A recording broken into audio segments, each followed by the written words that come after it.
اصل کې موږ حکومت سره دا خبره کوو دا سپیکر په دغه مخکې کوي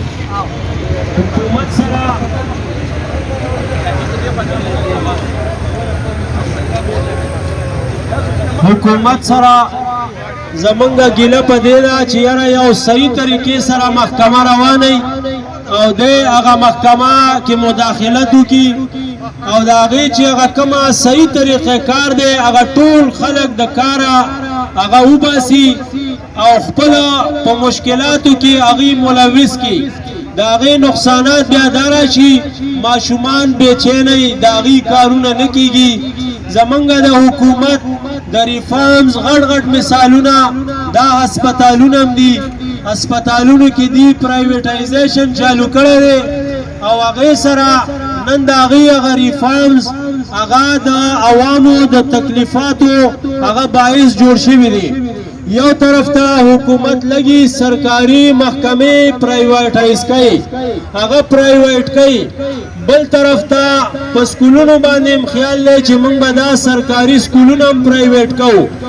بل طرف ته پرایویټ ادارې دي چې هغه د حکومت نه پیسې نه غواړي حکومت نه ګرانټ نه غواړي په خپل ځای باندې قایم دي او دوی لګیا دي هغه د حکومت هغه پرایویټ ادارې سرکاري کوي د دې حکومت په پالیسۍ باندې عوام اوسه پورې پوهه نه شول دا د یوټرن عادت خلک دي په مختلف ځایونو کې خبره وکړي بیا د هغه خبرې نه وروسته کېږي دې ځایونو کې عوامو ته دا خبرې کوي چې یاره موږ یو بورډ به جوړوو او یوه پرچه به په ټول خیبر پښتونخوا کې نو موږ دا ټول تعلیمي بورډونه دې ته همدا خبره کوو چې که ته اصلاحات راوستل غواړي نو دې کې د بورډونو د ختمولو ضرورت څه دی چې ته ټول بورډونه ختمې دا خو چې دا ټول بورډونه په خپل ځای باندې موجود وي هم دا اصلاحات راتلی شي نو لہذا ته چې د یو سړي یو ځای خوږ شي نو هغه د هغه خوږ ځای علاج کوي که هغه ځای کټ کوي حکومت خو داسې کار دی چې د اصلاحاتو په نوم چې دا کم تعلیمي بورډونه دي دا ختمول غواړي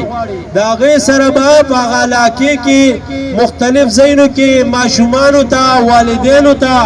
دې ټولو ته به بیا تکلیفونه راځي منګه د حکومت د دې شي زغندنه کوو چې دی لګیا دی د ټولو بورډونو نه هم په دې ترتیب باندې هغه پیسې راخلي یو بورډ ته راوړي